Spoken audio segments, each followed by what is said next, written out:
Whole Cake Island for me is peak One Piece thus far. From amazing new characters that were introduced, poignant moments, and incredible fights, Whole Cake has everything I've been looking for as a giant fan of One Piece. As I get closer and closer to being caught up, I can confidently say that One Piece is one of the greatest, if not the greatest story of all time. If you're here on part of my journey over these video series of my blind reviews of One Piece as I continually get current, thank you for being a supporter, but not only of this channel and myself, but a friend to the One Piece community and new One Piece fans, and not gatekeeping this community from others enjoying it. I really do feel a part of the Grand Fleet now, and I want to thank the One Piece community from the bottom of my heart. This is actually my 100th video on my channel, and this video means a lot to me. For a few days, I questioned what my 100th video would be. I thought between various different series and topics, but my mind has been so one-track minded on One Piece, and I thought there would be no better 100th video than to cover my favorite arc of the series thus far. But before we jump right into Whole Cake, if you haven't already, please drop a subscription, as it would really mean a lot to me, and after you finish the video, let me know your thoughts of Whole Cake and whether you enjoyed it nearly as much as I did. So the arc begins with Sanji entering Big Mom's territory, and we see the image of Sanji's wife to be within Pudding. At first I thought this was kind of an interesting name, and as we learn throughout the series, these children of Charlotte Linlin are all named kind of food-oriented names, which is pretty interesting. And to Sanji's delight, Pudding is drop-dead gorgeous, and she really looks like a kind human, and oh boy, was I wrong. Our Sanji retrieval team, which is on the Sunny, they're starving due to Luffy's poor cooking choices, which thereby made them run out of food, and it takes us through this grandiose comedic venture of the Straw Hat starving on the Sunny, but Luffy eventually catches a fish and immediately bites into it in Luffy fashion. Unfortunately, the fish that they did catch is extremely poisonous, and we see Luffy, kind of similar to when he lost to Magellan, fully poisoned and on the brink of death. But when all hope seems lost, we encounter Vinsmoke, Raiju, and Vanji, who we could tell immediately was Sanji's siblings, especially because of the twirly eyebrows. Raiju goes by the alias Poison Pink, and thankfully she sucks the poison out of Luffy's mouth to save him. At this moment, was this perhaps Luffy's first kiss that we've seen on screen? God only knows what happened during that time skip and what happened with Boa Hancock. We can only hope. But it seems canonically this is the first time another woman has kissed Luffy on the mouth, or I guess sucked the poison out. Interesting scene to say the least. But let me just say this first and foremost. Throughout this arc, Raiju has been one of my all-time favorite characters within One Piece. Her design, first and foremost, is flawless. I love the color schemes, I love pink in general, and she looks absolutely great in all facets. Definitely a top-tier character aesthetic-wise. After saving Luffy and having a bit of riffraff, Raiju and Vanji leave and we're taken back into a further introduction of Germa 66, with the other two brothers Ichiji and Niji leading Germa 66 to end a 2-year war, and they absolutely demolish their enemies for hire and collect their payment. Upon my first impressions of Germa, it came across to me their soldiers aren't entirely human and sentient, as they willingly jump in front of bullets and give their lives unquestionably for their leaders, who I think could have very easily taken these bullets with absolutely no damage. But it really sets a precedent. The Sanji retrieval team eventually makes it to Chocolate Island, and oh my word, this was not the group to bring to a town full of all sweets with everything made of them. It was truly heaven on earth for Chopper, Luffy, and Carrot as they eat the entire town before meeting the delightful and attractive Pudding, who again comes across as a very sweet individual, pun intended, with no nefarious intentions, and she agrees to bring Sanji to the coast tomorrow because she won't subject him to a marriage he doesn't truly want. She additionally gives our Straw Hats a route to make it to Whole Cake safely, and it seems really great on paper, but oh boy am I really eating my words later on throughout this arc. A notable thing within this land they're now in, called Tato Land, that this is a place where all races live together in harmony, which again seems good on paper, but Big Mom's reign does not seem to be as sweet-filled and jolly as the towns would let us imagine. We eventually are caught up with the Sun Pirates, and there's an amazing scene with Jinbei expressing his desire to break off from Big Mom and join the Straw Hat Pirates. His crew warns him that he'd be putting his life on the line in doing so, and Jinbei responds telling his crew that whether he puts his life on the line now or when he's part of the crew, it's inevitable. Why not do it now? He believes Luffy will be the king of pirates and wants to join his crew. Jinbei is someone I've always wanted to be part of his crew, and now we have him expressing it again since the events of Fishman Island. Soon after, we're shown a proper introduction of Big Mom, and my god was it chilling. The introduction reminded me a lot of a dark parallel of a Disney movie. We see trees, flowers, and objects all singing and talking as we see a compilation of islands being massacred to acquire ingredients for a wedding cake. In the meanwhile, Big Mom's hunger cravings come over her, and she causes a sequence of carnage as she destroys a city and even kills her own son, Moscato, all due to her blinding hunger. At this point in the story, I found myself questioning if Big Mom has the mentality of a child while in the body of a gigantic harbinger of destruction, which I guess I wasn't fully wrong about. Big Mom does have a ton of childish traits, but she is entirely mature in her convictions and her intense evil. Thankfully, before her rampage got out of control, it was stopped by Jinbei bringing her her craving of Croquembouche. Jinbei then went to speak to Big Mom, and I thought this was surely death for him, and he asked her to leave the crew. She says that he could, but he'd have to spin a roulette to leave, and mind you, this isn't a literal roulette. This is some Saw type shit where he'd end up dying regardless of where it landed, so thankfully Jinbei recedes his request. This roulette is another instance of the evident childish nature of Big Mom, combined with her immense cruelty and desire for destruction. As our crew sails to Whole Cake Island, Pedro informs us that he once went to Tato Land himself, and he wants to help them retrieve the road poneglyph, and from there, the teams are decided. Brooke and Pedro will go after the road poneglyph, Chopper, Luffy, Nami, and Carrot will go to save Sanji.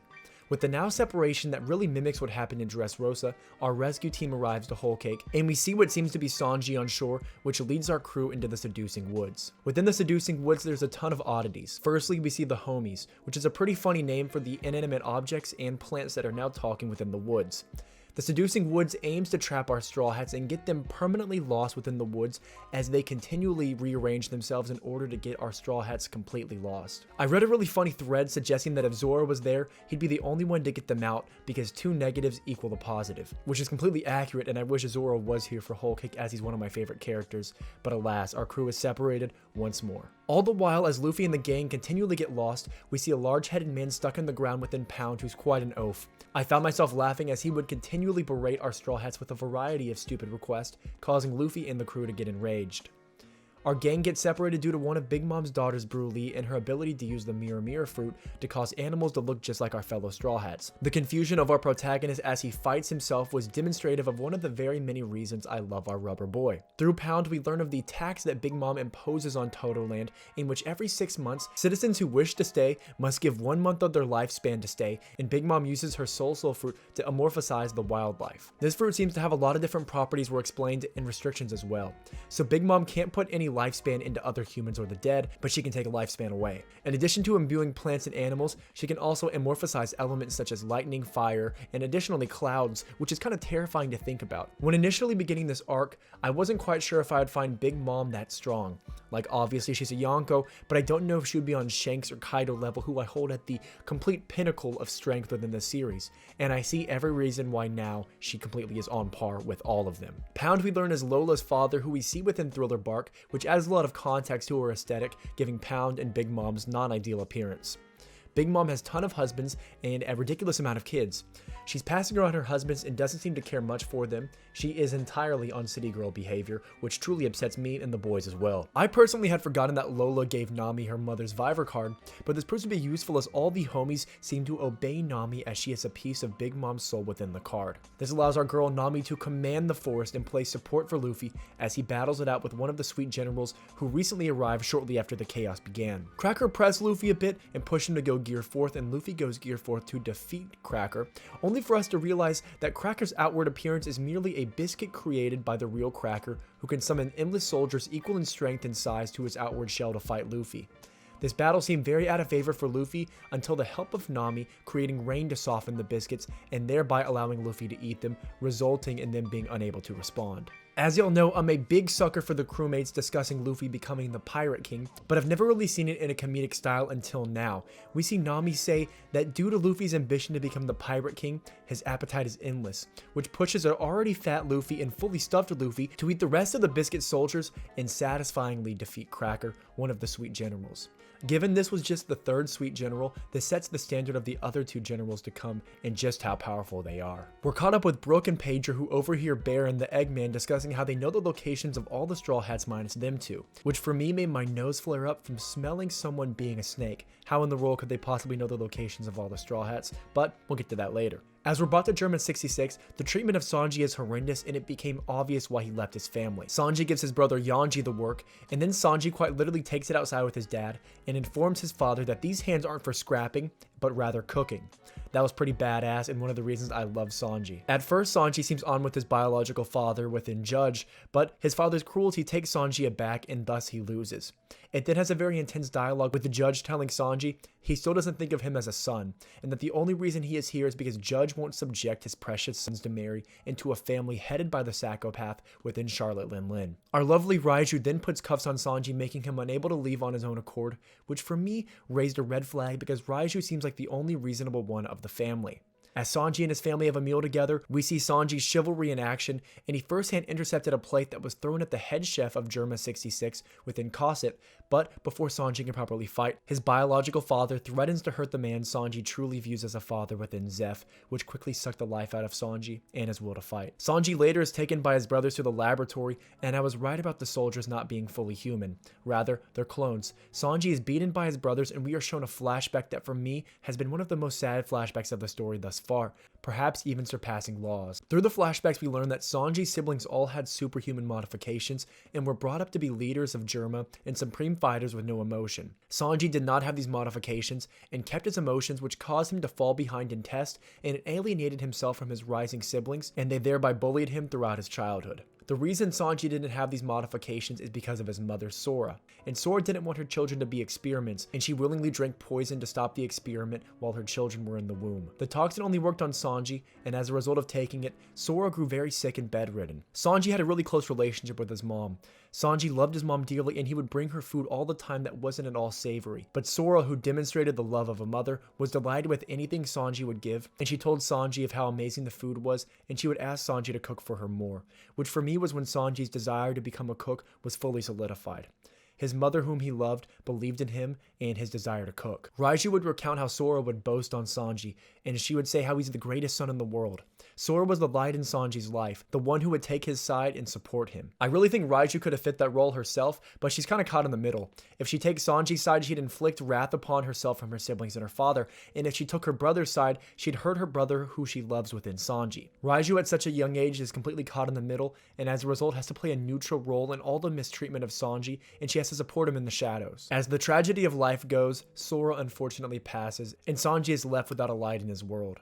This backstory hits so close to home because I have an extremely close relationship with my mom. I put that relationship before all other things, and Sora demonstrates the kind, loving qualities I see within my own mom. The love of a mother to her child is unparalleled, and witnessing Sanji's despair upon her passing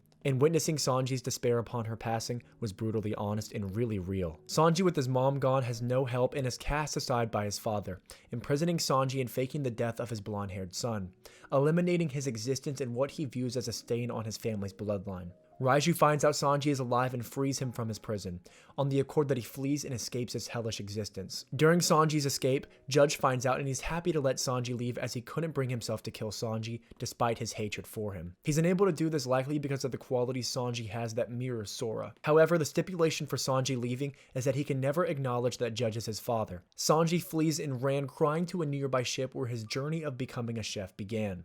Before fleeing, we can see the pain within Raiju's eyes and her heart at the difficulty of her brother's circumstances, telling Sanji that one day he will find people who truly love him. This backstory added even more depth to Sanji, knowing his past, his mistreatment, his journey. It amazes me how he's always able to remain so positive and optimistic while carrying such deep-rooted pain. Sanji, to our dismay, is now brought back to this hell in order to protect his friends and his father within Zeph. He surrenders to both his family and the wedding. As the Vinsmokes ride through carriage to the wedding, Luffy intercepts them, and seeing Luffy so excited to see Sanji and tell him all that's new, only to be met with a swift kick and degrading words, really showed the brutality and the intensity of this arc. We then see a sequence of Luffy taking a beating from Sanji, with Luffy never once aiming to fight back. As Luffy stands there defeated, he tells Sanji that he can't become the Pirate King without him. This is the first time I've ever heard Luffy say something remotely equivocal, and it shows just how vital of a crew member that Sanji is in order for Luffy to become the king of pirates. I'm not sure if this take is controversial or not, but I really do feel if Zoro was at Whole Cake Island, he would have fought Sanji to the death right there. Regardless of Sanji's intent and reasoning, I feel Zoro wouldn't have tolerated the slander towards his captain. We can even look back to Zoro's reaction with Usopp. This reaction here would be even more intense, given Sanji, despite not meaning his words, not only verbally tramples on Luffy's dreams, but also hurts Luffy so bad physically. I guess it was a good thing that Zoro wasn't here, because I truly believe Zoro would have killed Sanji after seeing this. After that heart-wrenching event, the Vinsmokes arrived at the castle and we see Big Mom's vengeance begin. Big Mom's wrath is associated with intense weather elements, and in this case an extreme storm fueled by Zeus and Prometheus, and Big Mom sends her army to take down Luffy and Nami. Sanji has a touching reunion with Pudding, calling her his last salvation and asks her to marry him, and additionally asks Big Mom to pardon his friends, and to that Big Mom surprisingly agrees. At this point in time, Pudding really seemed like a character I'd want Sanji to end up with. And Oda as a writer does such a great job of adding these little surprises into the story, similarly to my surprise of the mink protecting Raizu within Zou. Due to Luffy being so exhausted after his immense battle with Cracker, Luffy and Nami are taken prisoner. A dialogue between Luffy and Big Mom takes place that really emphasizes just how bold Luffy is. Big Mom talks with Luffy via snail transponder, and Luffy tells her that all he hears is that she didn't become Pirate King, and that he will be the one to become it, and that if she pardons them, he'll merely challenge her again, and that this isn't over, and at the end of the day, he's going to win. This is so badass for Luffy despite his position to fully challenge the Yonko when all hope seems lost, but at the end of the day, this is our protagonist who carries on the will of D, and one of the very many reasons we love him. Pudding enters their cell and tells him that she will not be marrying Sanji, which wasn't a surprise to us, but what came as a surprise to us is that she said that she won't be marrying Sanji, but she would rather be killing him and the Vinsmokes alongside. This was such a surprise to me and such 4D chess by Oda, and soon after we see Sanji witness this as well, as we see Sanji peering through the window and viewing Pudding in her third eye, and Pudding tells Raizu the plan, all the while Raizu is unable to move. Watching Sanji puff his cigarette in the rain, fully given up on life and in full despair, was one of the most poignant scenes of this arc, entirely allowing us to emphasize and feel what Sanji feels, completely helpless. Pudding then uses her devil fruit to remove Raiju's memory before sending her off to the infirmary. So it really drives me crazy within a story when characters lose memory and don't know. I'm not sure why I have this weird dislike of that, but to my immense delight, Sanji informs Raizu of the truth, and surprisingly Raizu believes him, but she accepts her fate and tells Sanji to run. Raizu as well tells Sanji that the cuffs she put on him initially, making him unable to escape, were in fact duds, and that he was free to leave whenever. Raizu here is solidified as one of my favorite characters. Time and time again, despite her intentions being clouded, she has helped Sanji and wanted the best for him, even being willing to sacrifice herself and let Germa go down because she knows how evil her family is. And she truly feels responsible with blood on her hands due to her involvement with the family. Beautifully written, Oda, truly. As all this transpires, we're caught up with Pedro and Brook, with Brook breaking into the treasure room while Pedro distracts. As Brook copies the poneglyph, Big Mom arrives, and to my surprise, similarly to Dressrosa within Frankie, a Straw Hat I didn't expect to take the cake for the best moment thus far happens. Brook stands with his shoulders tall to Big Mom, and she questions whether he's afraid. Brook's response is everything. 4校を前にしたら緊張なんか飛び越えて開き直るしかありませんよ Brook does not turn and run, rather he fights against Big Mom. This is a testament to how deep the Straw Hat roster is, with every single one of them being willing to fight to the ends of the earth versus even a Yonko for the sake of their captain's dream. Brook's intent on getting the poneglyph was because even if the retrieval of Sanji wasn't a success, they'd still have something necessary they need for Luffy to become Pirate King. Brook emphasizes that Luffy firmly believes in his own convictions and only ever moves forward, fully expressing his utmost faith in the future Pirate King. Reading it, watching it, and now speaking it, I have chills once more from this phenomenal scene put on by Brook himself, the Soul King. Luffy and Nami, while in prison, are able to escape due to a clutch rescue from Jinbei, who catches our friends up to speed with the current events, and Nami and Jinbei go their own way while Luffy storms the castle to find Sanji. As a side note, during Brook's fight with Big Mom, her abilities look so damn cool, witnessing her literally wield lightning and fire. Unfortunately, our main panty looker Brook loses this fight and is kept as a souvenir for Big Mom, which leads to a hilarious sequence of events for Brook's retrieval from the gang. Brook informs us upon his retrieval that he, in clutch-like fashion, was able to retrieve the poneglyph, which I was beyond stoked for. I don't know how the hell he pulled that off. Luffy, in his rummaging of the castle, runs into Raizu, who informs Luffy that Sanji is aware of Pudding's deception, and Luffy, in response to this, leaves to meet Sanji at the spot Luffy promised they'd wait. This leads to an interaction with Sanji meeting Luffy once more, and Sanji tells Luffy he won't rejoin the crew, which results in a satisfying punch to Sanji. Luffy asks for Sanji's true intention, to which Sanji tells Luffy he wants to save his family despite how stupid it sounds. Luffy, to no one's surprise, agrees with this, and they correspond with the remaining members of the retrieval team, and Jinbei sets up a meeting with an alliance with Beige.